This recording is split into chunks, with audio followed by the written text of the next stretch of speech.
Welcome to the Redevelopment Commission meeting of May 23rd, 2022.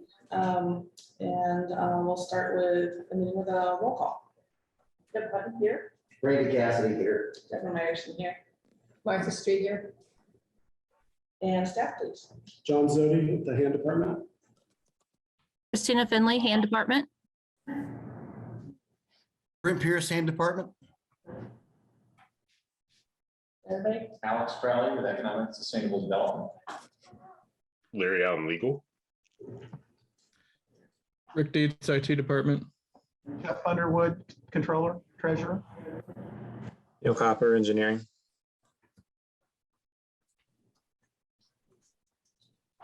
Okay, all spoken for.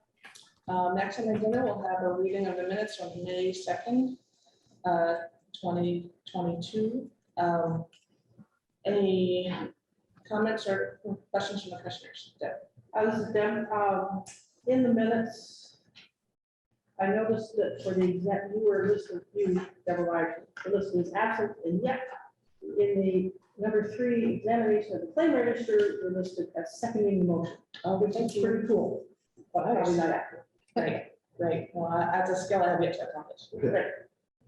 So that might probably change to Randy seconding if I move or really. I was just watching that and it looked like you were first and you were seconding, as I recall. Make a note of that. Fix it for the final. Thank you for catching that. Any other corrections or comments? Okay, I'll entertain a motion for the minutes. I'll make Randy Cassidy, I'll make a motion for as noted. Except the minutes. Accept the Is there a second? Second, Deborah Hutt. Thanks. All in favor, say aye. Aye. Any opposed? Okay, passes unanimously. And the next item on the agenda is examination of claims, April 29th, 2022, for $461,000, $296.88. Any questions or comments from the commissioners? If not, I'll entertain a motion to. Deb Hutton, I move to approve the claims register of April 29, 2022, the amount declared. Randy Cassidy, I'll second. Thanks. All in favor, say aye. Aye. Passes unanimously. Next item on the agenda is the examination of payroll registers, May 6, 2022, for $34,000, $420.84. Any questions or comments from the commissioners? If not, I'll entertain a motion to. I'll make a motion to approve payroll registers. Great assessment. Deb Hutton, second. All in favor, say aye. Aye. Passes unanimously. Aye. Passes unanimously. And the next item on the agenda is report from officers and committees. And director. Yeah, thank you, Madam Secretary. Before I make my report, I just want to, Kelly from IT is here. Can everybody online hear us? He, I think, needs to go, and I just want to make sure we're all set before he walks out of the room, and we might need him again. Is everybody good online? Okay. Larry, are you good? Can you hear us? Because I know you're. This is great. Okay. You're Awesome. fine. Kelly, thanks. I think we're okay now. So we just released our lifeline. So We're on. all right. Well, director's report from hand. 3 quick things.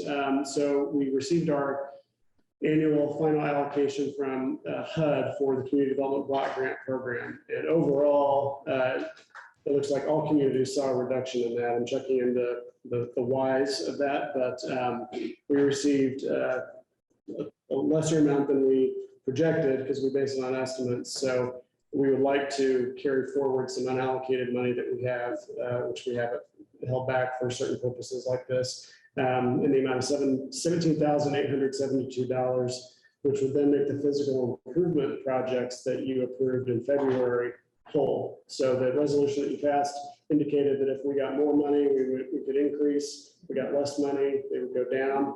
On the social services side, we can't change those. We can't give more money to social services because we have maxed out our 15%. and you can't carry forward money and give that additional money.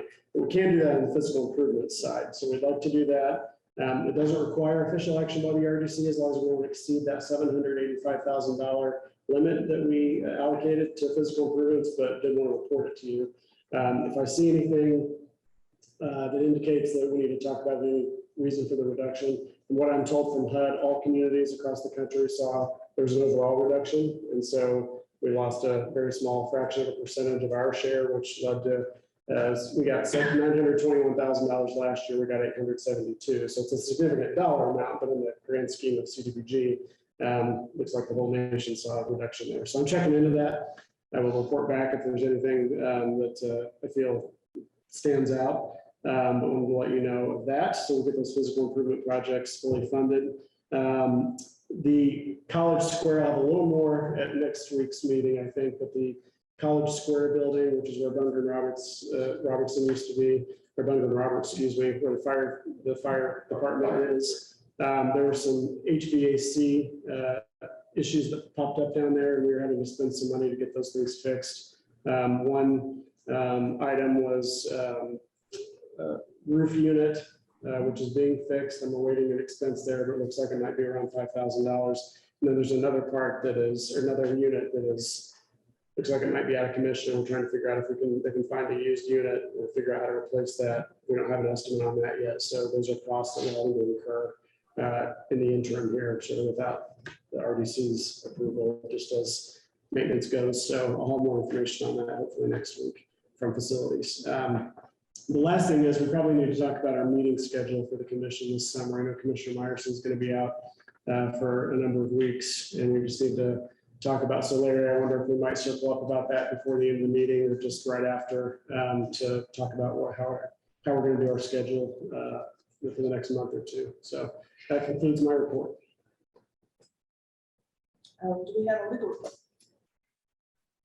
Just really briefly, I'd just like to report to the commission that last Monday, we were able to close on the 413 West 2nd Street property, which is the CNS lot that's at the corner of 2nd and Rogers, and that will be part of the Hopewell development. So we're excited to finally get that done and over with. We want to thank she's not here, but President Kenarney, just for her flexibility in helping us arrange that and getting it over the finish line for the RDC. Otherwise, I'm happy to answer any questions commissioners may have. Questions? Thank you for that report. Treasurer's report?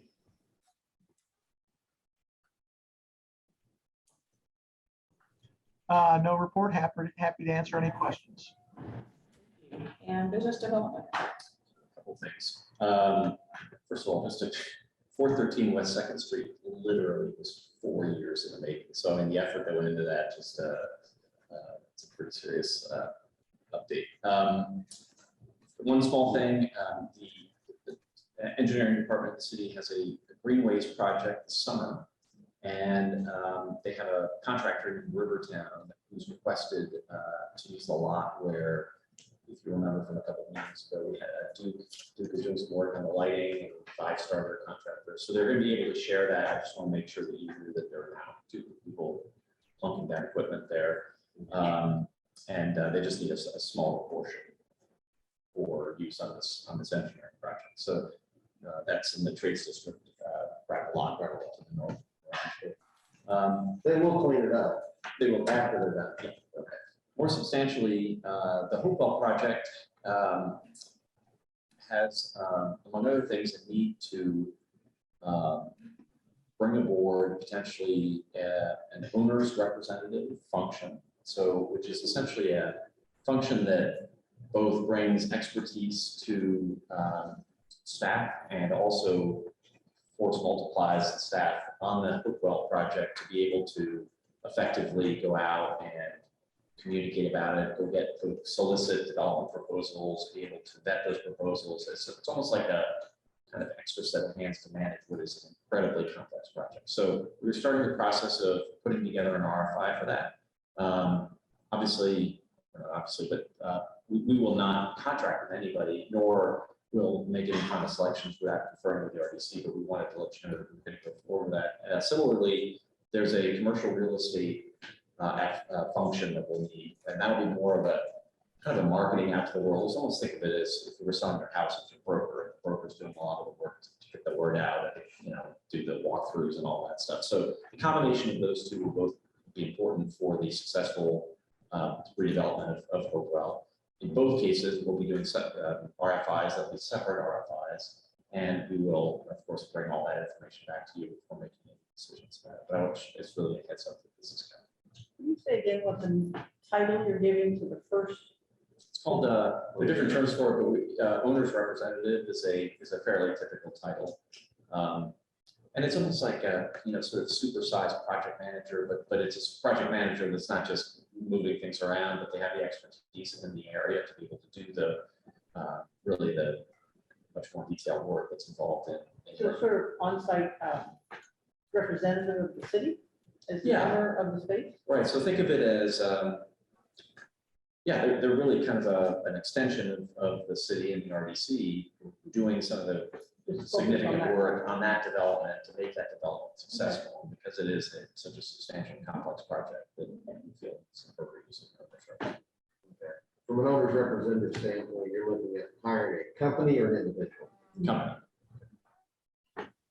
And the commercial real estate function that you mentioned, that's part of the owner's representative, or was that a separate, because you mentioned two are. That'll be a separate function, separate group.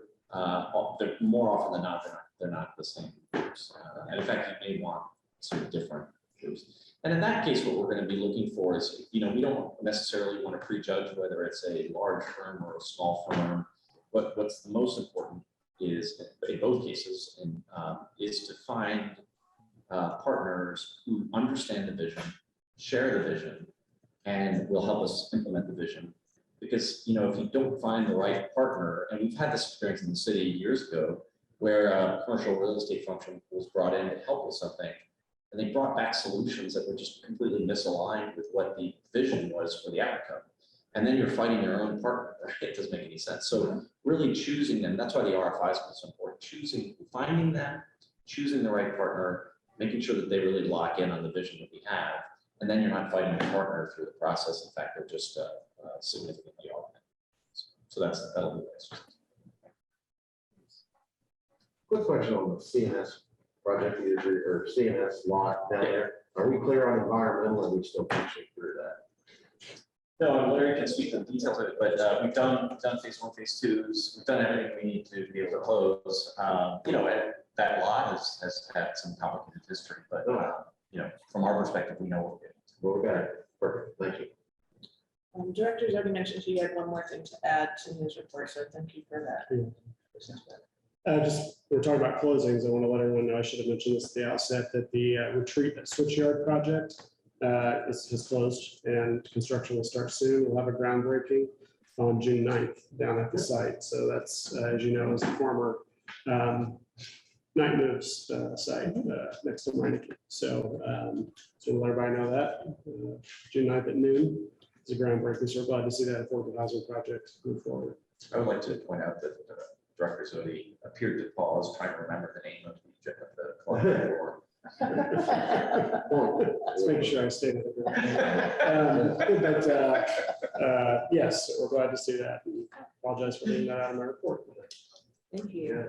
So it's going to start. Yeah, I was very curious when that might happen, when I saw it. It's still very developed. it's all ready to roll. So 2 weeks. Glad to hear it. Well, we'll move on to new business on the agenda. We have a discussion about the new spider allocation for Meridian, and I believe Mr. Dietz is here to talk about that. All right, thank you. I've got a slide presentation, and I understand from John Zodi that you like to keep these things brief. So I'm going to switch over to that and try to work through these slides at a quick pace. So can you see that on the screen? Are you able to see the slides? Yes, we can see it. Yeah. We got it. Okay, thank you. All right. So give you an overview of the Bloomington Meridian project. We are requesting a business personal property TIF district be created. And we'll walk through that. The overview, TIF, Meridian was requested and the city supports the creation of a allocation area to cover the business personal property for Meridian as they install fiber infrastructure and network equipment throughout the city. Meridian's planning to invest over $50 million to build the network as well as establishing an office, hiring several staff members as well. Taxes collected in the TIF district would be rebated to Meridian by the city, and this is desired to facilitate the build and to achieve the objectives of the Meridian and city project. Meridian is an international public infrastructure developer. They're based in France with their US headquarters in New York City. They are unique in the partners that we have looked to expand our broadband options in the city, and that they are a benefit corporation, and they also in their charter adhere to UN ESG and sustainable development goals. We find them to be a uniquely good fit for Bloomington's fiber goals, as well as in close alignment with us on the importance of digital equity to our community and our progressive community values.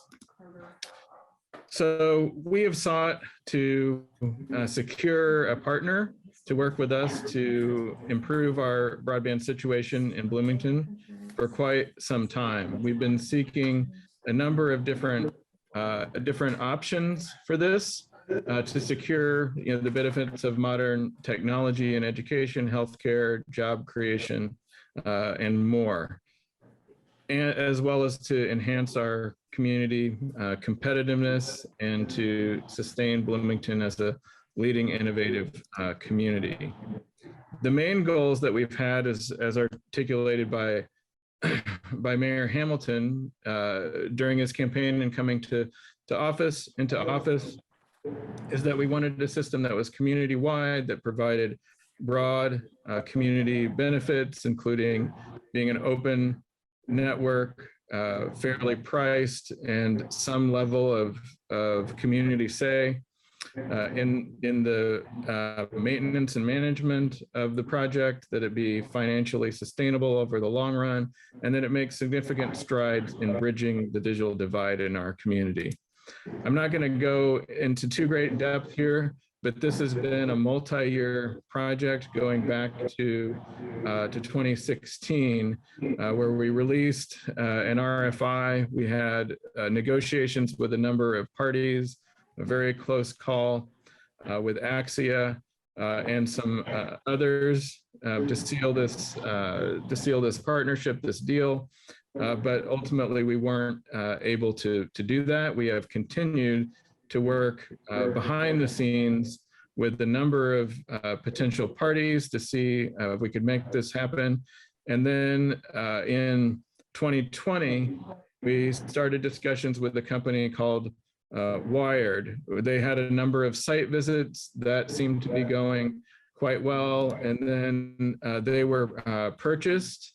But as part of that purchase, they had a number of colleagues within the company Meridian that they thought would be a really good fit for us, and it turns out that they were ultimately an even better fit for us than Wired. So we began in earnest to talk with them. We signed a letter of intent in August of last year, and we've been working since then diligently to finalize a master agreement, outline a joint digital equity initiatives, outline our availability of conduit, and to work out a timeline for this process that we are in right now, which is the request of the establishment of the TIF district.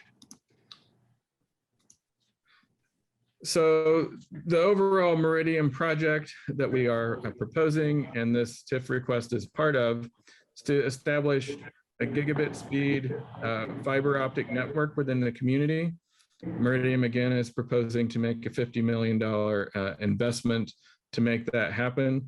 It will be an open access network, which is unique and compelling in that they will contract with ISPs, and those initially one ISP, and then that ISP will provide service through their network, and then after a exclusive period with that provider, the network will be open to additional providers to use on a wholesale basis. Another goal of the project is full community coverage. And we've settled on 85% is our target there, but the commitment is to, the agreement is that, they will work to exceed that. And then the cost of the ISP service to end users will be competitive to regular residential clients. And then we have a robust digital equity initiative that is part of this project. And I'm happy to skip to the next slide here and tell you about that. The digital equity initiative promises 250 megabits up and down symmetrical service for essentially no cost to income qualifying individuals.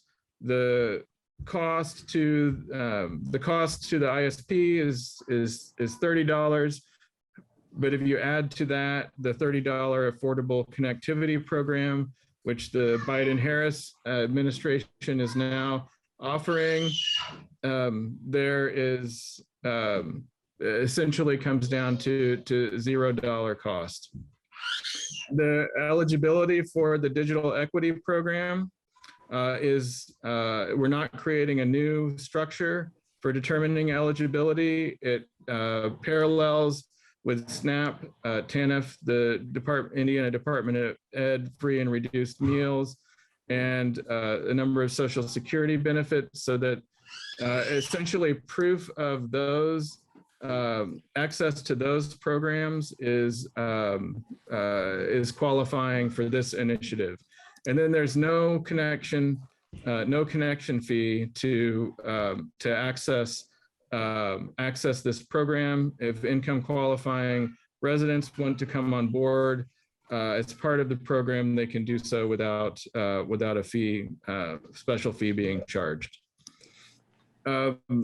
Other elements of the project that we find compelling is a commitment by the parties to adhere to network neutrality, which means that the content of the internet service, will not be discriminated against or lowered in speed by virtue of where it's coming from. We also have protection of the city's interest and a voice at the table in the event that the network were to be transferred in ownership. There's a regional impact beyond Bloomington with 3 other communities, Shelbyville, Columbus, and Martinsville, being part of this regional package with Bloomington at in the lead position there. And then the intent is to start this year and conclude the build in 3 years or less. In terms of our engagement with the RDC here, we are bringing to you a TIF district request to establish a tax increment, or to work with us on a tax increment finance process that will go through redevelopment, the Plan Commission, and the City Council. Meridian has requested, and the city supports, creating this allocation area to cover the business personal property of Meridian as they install and build out their fiber infrastructure and add network equipment throughout the city. This kind of TIF is, at least to my understanding, fairly common. the formula that you're seeing here, the formation of this district is often what's called a spider TIF because it essentially traces the network throughout the community. And then the total TIF across 20 to 25 years, depending on where we end up in our agreement with Meridian, is approximately $1.4 million minus or potentially minus any administration fees. And then the tail end of this presentation is to show you the build areas that they're considering, which spans pretty much our entire community with the exception of the Bloomington campus. And then this also defines the area which includes the Bloomington current corporate boundary, as well as areas that the city has identified in its annexation process. And lastly, I'll share with you a nice quote that we have from Joanne Hovis, who's the president of CTC Technology, a group that we have worked with throughout this process, but she's also the chief executive officer of the Coalition for Local Internet Choice, which notes, I think, rightfully the innovative and groundbreaking nature of what we're doing here, especially considering the digital equity program, which would be, if not the, certainly among the best digital equity programs within the US.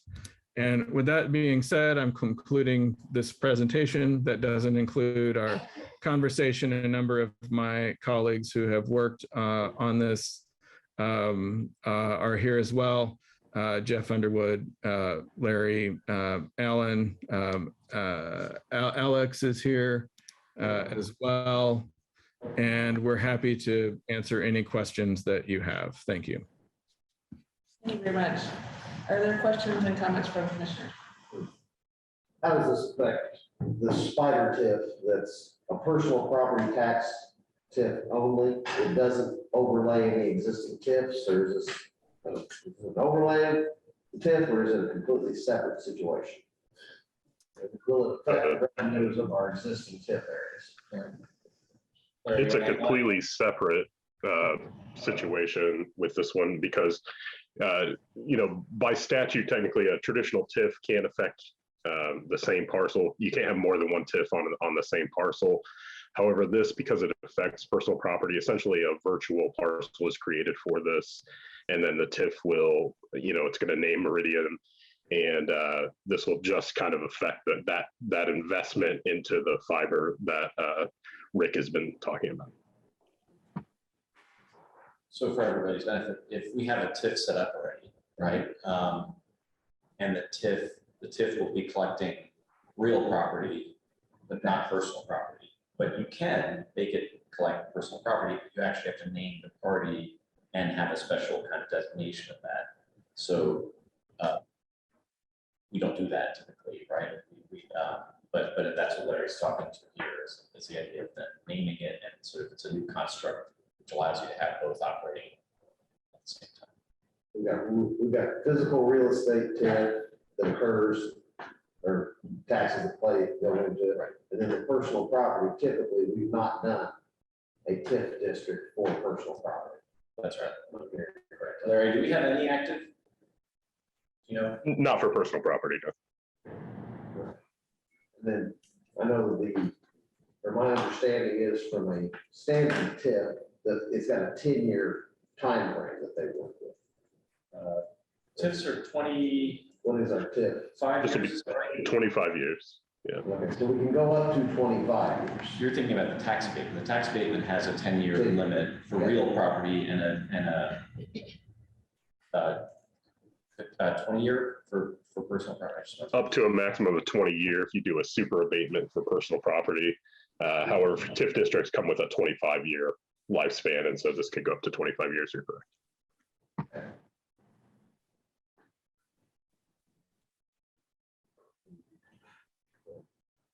I was wondering, if the goal is 85% of the city is reached by this new service. And I understand the goal is to do more if possible. What's the current percent?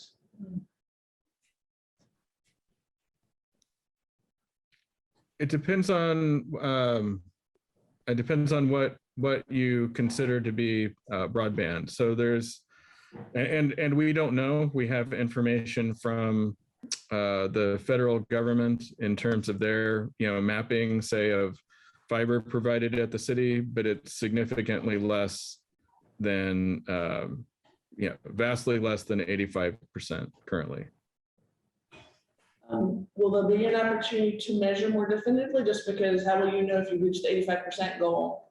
And whatever measurement you use to reach that 85%, can you use that now to get a baseline? We can, that is a baseline for Meridian in that, we intend to hit 85% of the, higher than 85% of the eligible parcels. Now, the 85%, it's not higher because there are potentially private easements and others that might make access, either difficult or impossible. But we wanted to set a target that we felt was, aspirational and doable. If I could, Rick, and correct me if I'm wrong on this, one of the differences between the relationship that we would have with Meridian and the relationship that we have with Smithville or Comcast or AT&T, right, is that in this case, it's a much more integrated relationship in that, in part with the potential passage of a spider TIF, there's a kind of a transaction that's going in, which provides the ability for us to get reporting from that entity that is different than the reporting capabilities we have with the existing infrastructure. So you may know, for example, that Smithville has laid fiber or is in the process of, preparing for that in certain parts of the city, but because there's no direct relationship, there is no baseline reporting mechanism in place now, but there would be as a result of this because we have this partnership, this transaction that's happening. Okay, thanks. That is helpful. So that, is it correct in assuming that the master development agreement with Meridian would include developing that baseline before, in terms of having an initial figure to start with to compare with targeting the goal? Well, the figure is zero because until they start building out, there is no Meridian fiber. Okay. So this, I'm trying to get at the digital equity agreement, the goal of that in the sense of how do we know who doesn't have access now if we haven't measured that? And how do we know if we're reaching the intended digital equity goal if we don't have a baseline? Good question. So one of the things that we've done, and I didn't really go into in the slide, again, because I know you like to be focused, is, we, in 2020, we conducted surveys and fielded a strategic plan, a digital equity strategic plan, which looked at a number of these issues. And I'll make sure to pass that along to Mr. Zodi so he can get that to you. But you can find that at bloomington.gov/digital-equity. And there's the number of information resources there, and I'm happy to expand on those and talk to you. That gives us a sense of what the issues are and somewhat their prevalence, a little bit related to geography, but not down in a hugely fine-grained way. But the digital equity program, we will as a part of this define areas that we think need to be targeted, and Meridian's commitment is that they will work to deploy in those areas at the same or a greater rate of market access as the non-low income areas. That's a formula that we are working out with them. But as part of their charter, part of their equity commitments and baked into their benefit corporation status is that they have to address these issues. It's not a matter of a business or like a profit motivation being the sole driving thing that animates their work. They have to perform on digital equity just as they do in running a sustainable business. Thank you. Are there other questions from commissioners? My question is that. One other question in regards to, with the facilities the city already owns as far as what's been put in over the last 20 years, is there any other users that are already in that have to be taken into consideration, or is this a completely separate circumstance? So you're asking about our conduit network, is that correct? Yes. So the bulk of our conduit network exists as 3 parallel conduits running throughout the path. The city of Bloomington uses one of those conduits for our fiber bundle, which supports our buildings.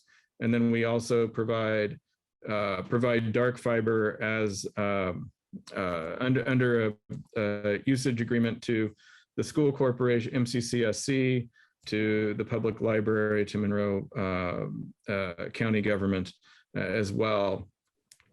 That conduit is separate from this arrangement. We will continue to use that as we do now. The only assets that Meridian would have access to, or any other potential provider, would be to the excess unused conduit where they exist within our conduit network. And then the rest of it, they would be acquiring and installing on their own. Sorry, I didn't catch that. Everything else will be moved into the public right away. Yeah, Rick, he's asking whether things Oh. outside of whatever we're putting on the table, they have to build or acquire, they're going to be doing that on their own. Yes, that is correct. And that includes underground infrastructure as well as usage of aerial infrastructure through Duke poles. But that wouldn't be covered by what we're talking about here. Right. Personal property. I have one more question about the ISP with the exclusive period. One is, how long is the exclusive period for, and what's the criteria for selecting that exclusive ISP? Because Meridian is an infrastructure provider, we are contracting and reaching an agreement with them. They are independently reaching an agreement with that third party. We have a pretty good idea of who they are. Our consultants has indicated that they find them to be a reputable and good fit for our community. The exclusive period, that is still under discussion, but I'd say it's between I don't know, maybe between 5 and 10 years, but more to the anyway, that's not something that we have completely disclosed yet and haven't solidified, but as soon as we do, we'll be happy to share that. Any other questions from commissioners? Any questions from the public? A quick factual question. The estimated amount of the TIF in the slide, I thought said 14.4 million. And I'm not sure if that was maybe misspoken, or possibly I just didn't hear it correctly. I just wanted to get confirmation that it's 14 million as opposed to 1.4. Rick, will you bring up the slide where you're quantifying the TIF dollar amount? Yeah. Just 1 second.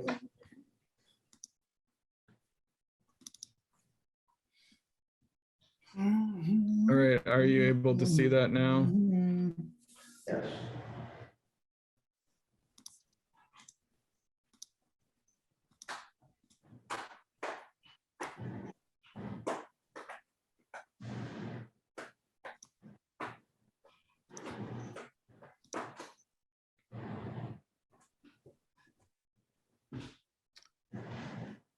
Are you able to see that?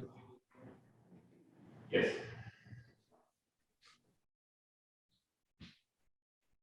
So the 14.4 million, that's the accurate number. Rick, can you hear the question? I'm not able to hear that question, sorry. Okay, Mr. Askins asked if the accurate number was 14.4 million across 25 years.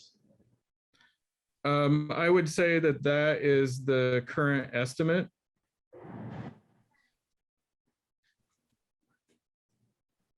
Okay, yeah, great, thanks, Rick. Thank you. Well, with that discussion, sorry, is there something else? No. With that, appreciate that discussion and presentation. We'll look forward to hearing more. We'll continue to the next item on the agenda.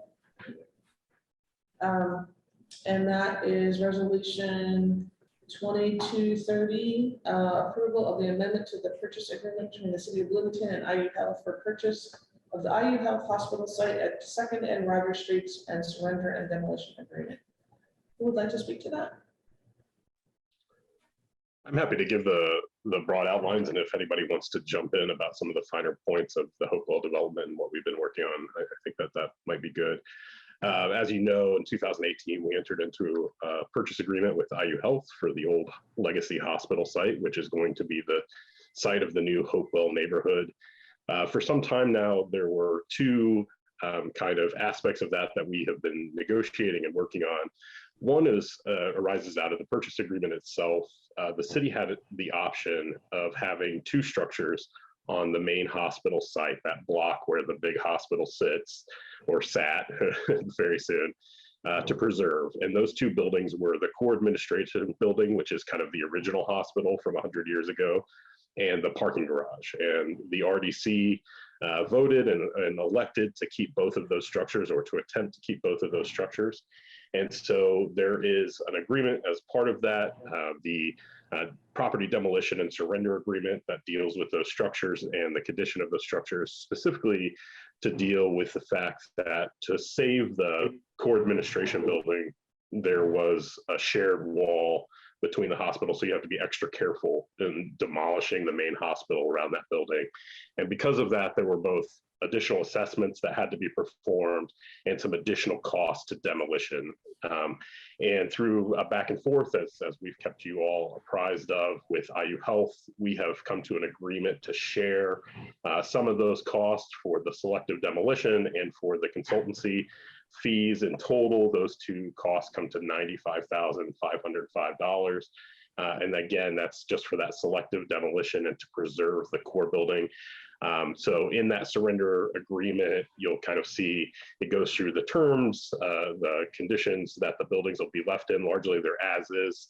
There are openings that will be made weather tight to the core building, also to the parking garage where there was a walkway that connected the main hospital, be putting concrete barriers there and things like that. The state that they'll be handed over, both of them as is, but the parking garage will be dry cleaned, swept essentially after the demolition of the site. And then everything else is part of the purchase agreement, which is to say that that main hospital site will be kind of developable. It'll be raised, the hospital will be demolished, taken out the foundations, which is also part of this agreement, of the old hospital, and then kind of cleared on that main site. So that's kind of that part of the agreement. It also deals with the fact that we have, for the sake of while demolition's going on, there will be no utilities to the core building, things like that that might endanger some of the demolition. And then we will do our best to try to preserve the core building in this process. And if something happens to it, the process which we will go to both analyze the damage, see how severe it is, and then make our decisions from there. So the possibility IU Health is keeping this at its own risk. They have decided that if there is a casualty loss meaning anything from the damage of a wall to the whole building shifting on the foundation, that they'll cover up to $25,000 of that. But the RDC at its election, if it's not severe enough and it doesn't structurally compromise the building, could elect to cover some of the costs in the event that there's some sort of incident, either natural or because of the construction, depending on liability issues there, to cover it. Of course, anything we would have to run by you all again for additional approval. We'd also have to get any necessary governmental approvals in this case, which would involve the Historic Preservation Commission, because that was designated historic, or at least, as a historic district for the core building. The second part of this resolution kind of goes hand in hand, which is an amendment to the purchase agreement. So as we were discussing about what we could do with the core building and maintaining it, we were also talking about the need to show people progress around the site. We don't want to keep it as an empty site for very long. Obviously, this is one of the most important redevelopments that we've had in the recent history of Bloomington. And so in order to get going kind of on what you've heard already, a lot of presentations on Phase 1 East, and you're sure to hear more about them in the coming weeks in terms of starting demolition and kind of hopefully starting some construction of the infrastructure there. It became necessary to have an amendment to the purchase agreement where we could take some of those other parcels outside of that main hospital site early. And those parcels include everything that's east of Rogers and south of First Street. So all the surrounding parcels that were part of the purchase agreement that isn't the main legacy hospital site, essentially. IU Health has agreed to turn over to us. The deadline for closing on those or for the surrender of those would be June 30th, although we anticipate upon approval of this, we would begin working on getting all the title documents necessary to close on those as quickly as we can. We have been working on, we've updated phase one environmental studies. We had a phase 1 and a phase 2 done on the entire hospital site, but it's been more than a year since we had those completed. So we want to make sure we have those updated because for certain IDEM and environmental protections, those have to be within a certain time frame, 6 months for a questionnaire, a year for a phase 1. So we have the updated phase 1s.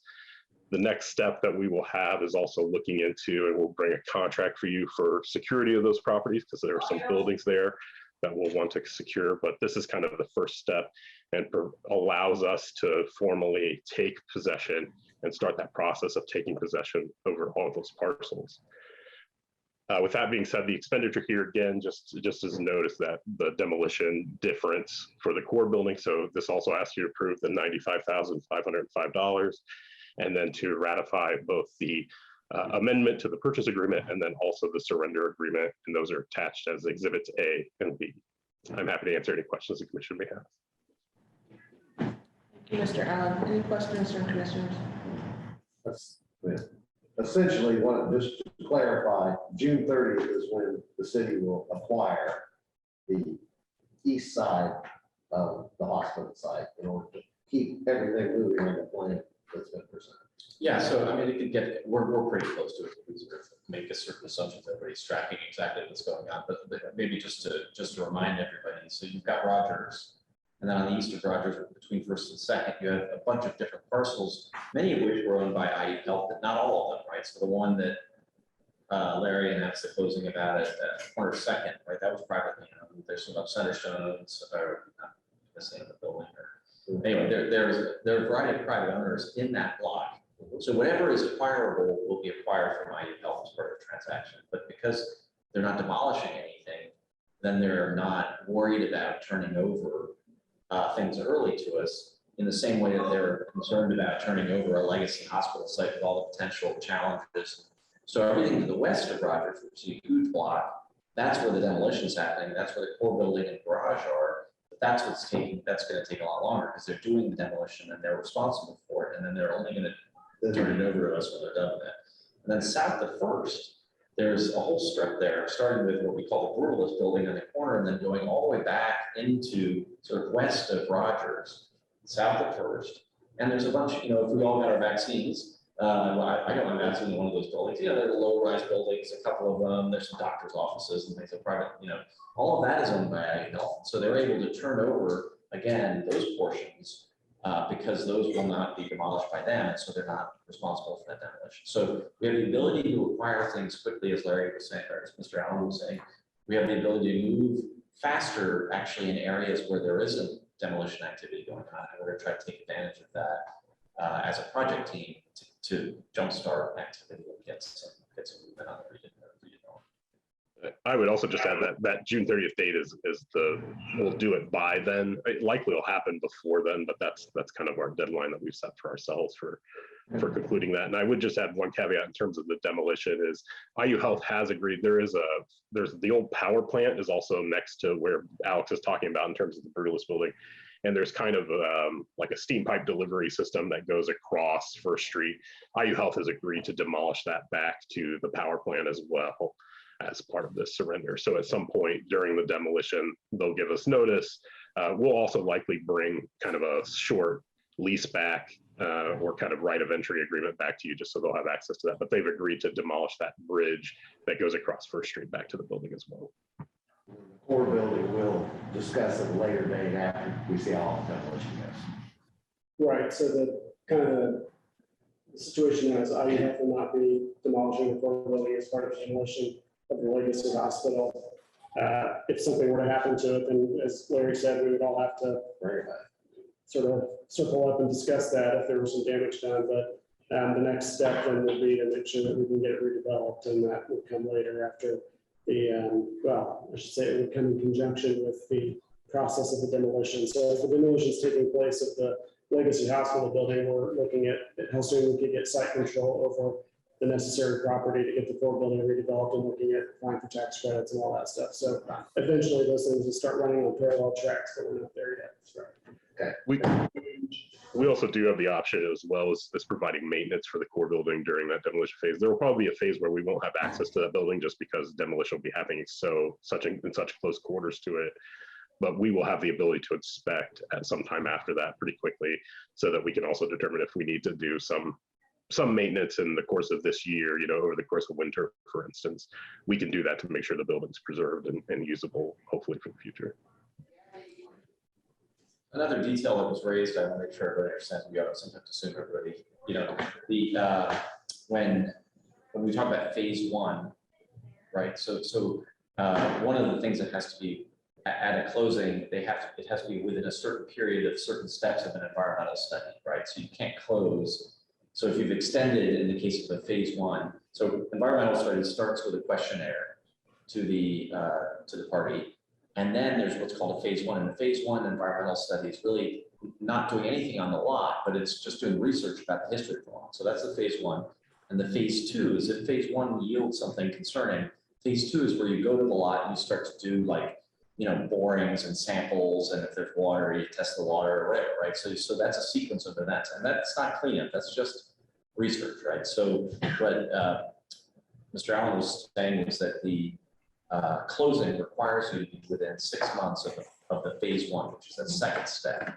And because some of these were done, longer than that, we have to, in some cases, go back and refresh phase one, which is a requirement for the closing. So I think, Larry, that's one of the things that's affecting the timeline a little bit, although we're getting that information back. But just to make sure, because we'll probably be talking about these again in the future as time as lots come up.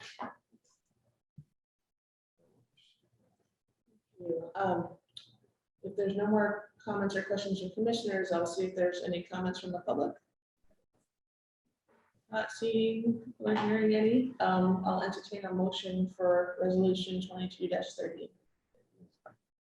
The button, I move that we approve resolution 2230 as written.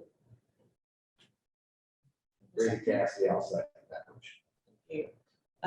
The first and the second, all in favor, please say aye. Aye. Aye. And motion carries unanimously for resolution 2230.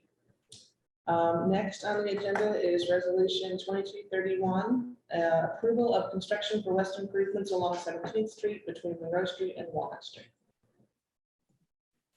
Who will talk to that? Good evening. Yeah, good evening. This is Neil Copper with the engineering department. So this is our project on 17th Street. We've presented this to the commission a number of times recently.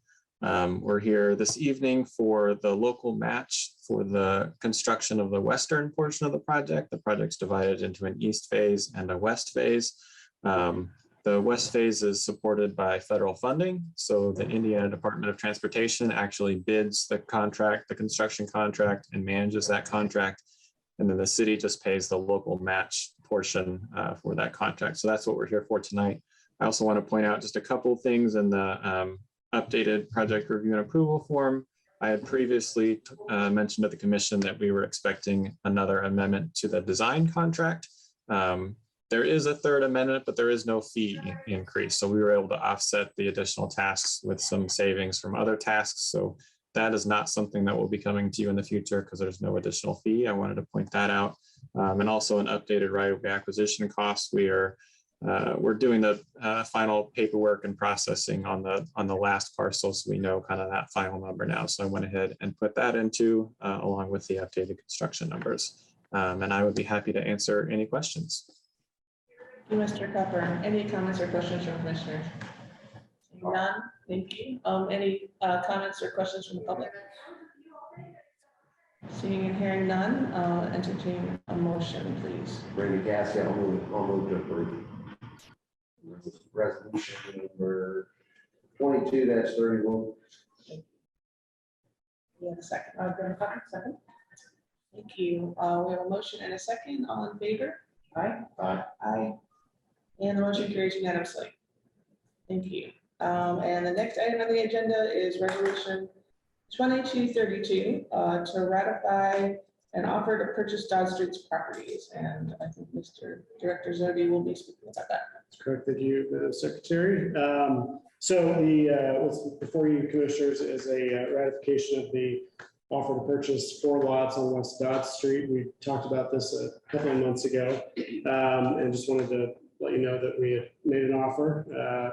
The owners, Habitat for Humanity, they have accepted that offer upon your ratification. And I just wanted to take you through a couple bits of information here about these, just to refresh those who have known about them before. But these are 4 lots on West Dodge. My slides may move through them, excuse me. So this is 813, 819, 825, and 831 West Dodge. These are at the end of West Dodge Street in the McDowell Gardens neighborhood, east of Mapleport Mobile Home Park, which is off of Walker Street. It does a loop around west of Fairview Street. So it's sort of the east and west boundaries on these lots. The next through street is the north-south of Fairview. These are obviously very close to Catalent and Hopewell. When you're standing on Dodge, you can almost see Catalent in the distance. When you turn around, you can see the hospital site. So they're very close to 2 major centers of activity, I should say, with what Catalent's doing and what's going on at Hopewell. It's R3 zoning, so we can get up to duplexes there, which is what we might want to see here on those 4 lots. And this is just a description of the R3 zoning district.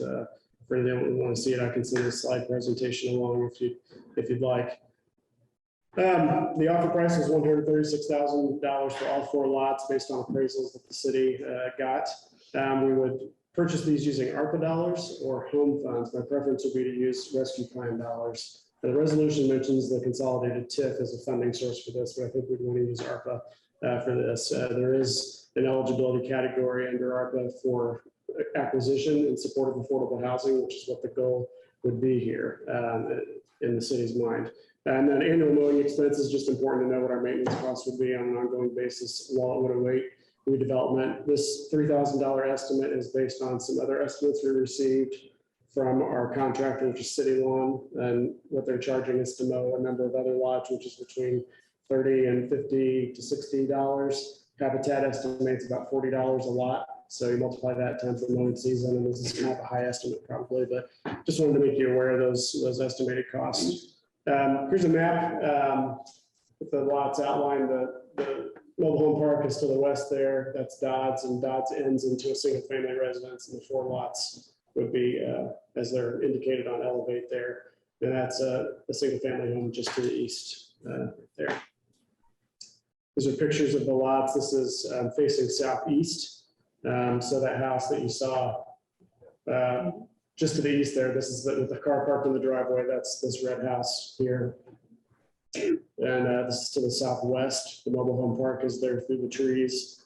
There's a fire hydrant just to the right of this picture, I should say, on the street just to the west.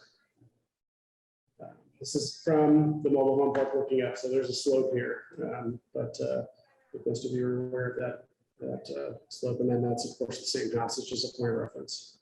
So that is the summary of the Dodds, West Dodds lots that we'd like to purchase. Sort of the reason we're looking at this, we have a lot of irons in the fire with Hopewell. We've got the Arlington Park Drive development going on the north side. But when we're looking at advancing affordable housing, looking at home ownership particularly, how do we put ourselves in a position to be in a position to help people get there? And one of those ways is to acquire property where possible, and to look at developing affordable housing. And so that's the goal here. And there's lots of reasonably priced, and we did some due diligence. Commissioner Myerson suggested a couple months ago that I talked to a certain developer. We did a virtual site visit, if you will. I drove around with my phone and showed him everything, and we went through some questions about about emergency services, which is why I mentioned fire hydrant, infrastructure, that kind of thing. So we'll see what we can do here. But these lots, given proximity to the two major activity centers here, I think it could be a good opportunity for us. So for some infill development, if we can get something done there. Anyway, so happy to answer questions. Just a geography question, since it's Philly, wonder if it's a karst topography and you sinkholes, karst, K-A-R-S-T, karst topography. Yeah. Is that the hilliness, is any difficulties in underground? Not that we know, not that we have been aware of it. Habitat didn't find any environmental issues there, so we'll make sure to do that due diligence before we close, but if we're okay there. Thanks. What's the utility access to these lots? Utility access. Just like if you build on it, how close are the closest utility stuff to connect with the new? I don't know. Okay, just in terms of, that's an additional cost and kind of consideration for, building on the lots, because my next question, exactly. So my next question is what the income target is. Just again, we all know that cost of construction is just going up and up, and while it's terrific to have, a proactive approach to acquiring property. I'm just trying to get a sense of if there's a gap that's going to need to be filled between what the income target is and what the cost of construction is going to be, because it costs what it costs to build new construction, and that may or may not meet the income target. So I'm just trying to get a sense of what that is. So my question is the income target. So where we're looking at, so for instance, on Hopewell, when we're looking at the income level, we are looking at both at the north side development, where Trinitas is doing its work. Some of the hospital, we're looking at 120% and below. If we can find in that workforce housing round, that's where we would start and work our way down and see what works. So if we can use this as an opportunity to develop workforce housing, I think that would be where we would start. And there are incentives to the Housing Development Fund, for instance, that the city has that from target 120 to 80%. Federal subsidies are 80 and below, so we have an opportunity there. And there's also the land, you could contribute the land as an incentive. So we would go all the way up to the desperate need of workforce housing. Great. So the question I would have in regard to purchasing just land, and we are purchasing it from Habitat, which their mission is phenomenal in regard to what they do. Is there any way we can assist Habitat in developing this? As opposed to just outright buying it, land banking it, and trying to find someone else to take care of it? Yeah, they opted not to. They sort of saw this as extra property at the end of the day with their priorities in Osage Place and other things that have gone on. They just didn't feel it was something they were going to pursue. So they had them listed. Three of the lots have been listed for some time. The fourth one, 813, which is closest to the red house, was not listed, but they made us aware that was available too. So. My question is, how can we participate with a develop, when Habitat's there, how we participate? Because it's going to be very hard to find a developer that's going to be able to do any more from a cost standpoint than Habitat given their model. Yeah.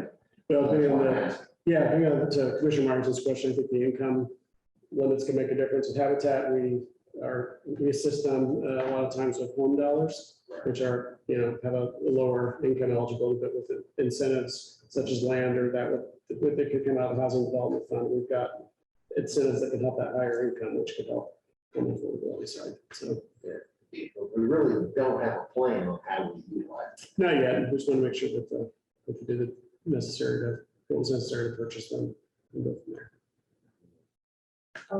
As for sale owner occupied units, what would be, I know that the administration's emphasis has been on affordability. Is there any anticipation of what that might look like on this kind of project? No, not in a detailed way, from understanding. We typically have, if we create the community land trust, we could enter into a long-term lease situation there with the actual homes being on the land. That's one possibility here. Otherwise, we look at what covenants within the bond to make it permanent for it. But we've also got our shared equity or shared appreciation program with the city that has covenants that follow the property. So a couple of different options I think we can pursue. So these would fall in with the shared appreciation. Because we get the buyer, it's more on the buyer side, but if we get somebody, the home or the homes that we are able to put on here are not at a price point that would be easy to sell to a vulnerable buyer, then we could look at programs, and we may do both, right? So we can mix those two things together and get a buyer who's in a position to purchase a home that may be a little above that attainable price, then we can bring it down that way to help them. So maybe a two-way sort of a. So the idea is to get an affordable house in workforce housing on these 4 lots that fall within the geographic area. Hopewell, Catlin, employment centers. So we've got things close and easy. Yeah. And it's in a neighborhood that, around this, there's lots of different housing types. There's apartment complexes just to the north and directly to the south. Right. Mobile home park here, and then single family homes around it. So there's varied housing types here. So I think it could be a good infill opportunity for the neighborhood too. And I've spoken, just so you know, one piece of important due diligence. I've reached out to a council member, Piedmont Smith, who lives down the street in McDowell, and also the neighborhood association, to let them know this is something we were looking to do pending RDC's approval. So important piece of this is we do stuff in 4 neighborhoods like that. And planning, we know what the zoning is, we know what can be done. Right. And I will get the utility question answered. It's something I Just an additional expense to sure. be aware. A good one. Great. Any other questions? Thank you, commissioners. Any questions from the public? Seeing and hearing none, I'll entertain a motion, please. Deb Hutton, I move to approve a resolution 2232 as read. Commissioners, did we want this as amended to include the additional funding options for the purchase? I believe that John had mentioned that he'd like to have eligible ARPA or home funds used as well. So that would just require a verbal amendment to the resolution. My apologies for the interruption. So could I say, I made a motion to approve of resolution 2232 with the amendment just spoken about by Larry Allen. I don't want to say it wrong. Is that okay, Christina, in terms of, for the purposes of the record? That's fine. Okay, thank you. Okay, so there's a first and a second. I'll make a second with a question in regards to this purchase with ARPA funds. You have a question about it? Well, that's the funding mechanism we're looking at is ARPA funds, not underlying TIP dollars. That's correct. So it would be replacing the consolidated TIP dollars with American Rescue Plan Act funds or home dollars, which are through HUD. So I said as Larry Allen described it, so I didn't get it wrong. Okay, just want to make 100% sure that's where the underlying money would come from instead of TIP funds. That's correct. Okay, I'll second that with the amendment motion. Randy Cassidy. Thank you. All in favor, say aye. Aye. Aye. Anyone opposed? Motion carries unanimously. And we are now, sorry, getting back up to the agenda here. That is the last item under new business. We are now moving on to business general discussion. Any comments reports for the good of the order. Just one item, commissioners, I believe we said we would talk about scheduling a little bit. I just wanted to note that our current plan is to have a special meeting next Tuesday on May 31st, in which we will present the resolution that will go with the TIF district, that will be the spider TIF for Meridian that we discussed today, and the economic development plan that'll be put before you. I would also note that originally we had a meeting scheduled on June 6th, but we anticipate this May 31st meeting taking the place of the June 6th meeting. So this would be meeting on May 31st on Tuesday and canceling the meeting on Monday, June 1st, and then having our next regularly scheduled meeting as on the calendar.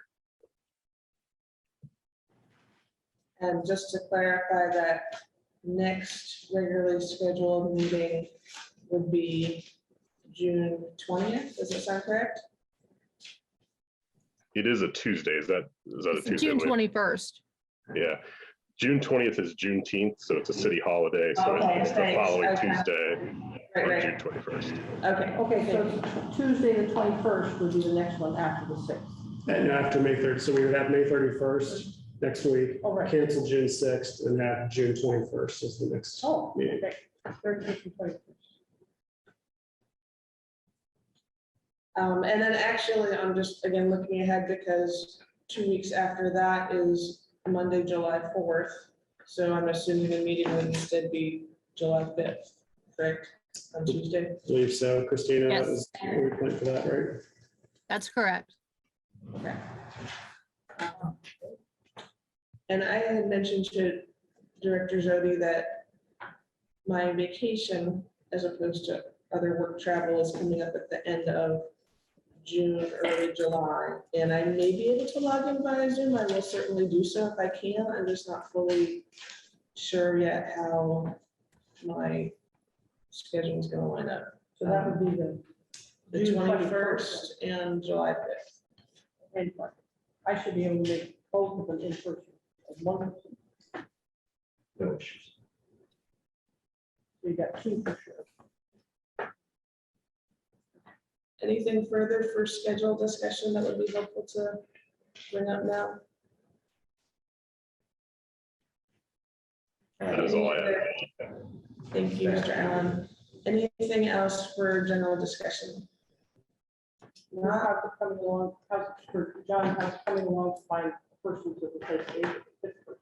We're working on, I understand, maybe within another month or so, we may have an appointment there. So Mayor's office is working on it. Thank you. Well, if there's nothing else, I'll entertain a motion to adjourn. Motion, or yes, a motion to adjourn. Second, then button. All in favor? Aye. Good night. Thank you very much. Thanks. Thank you.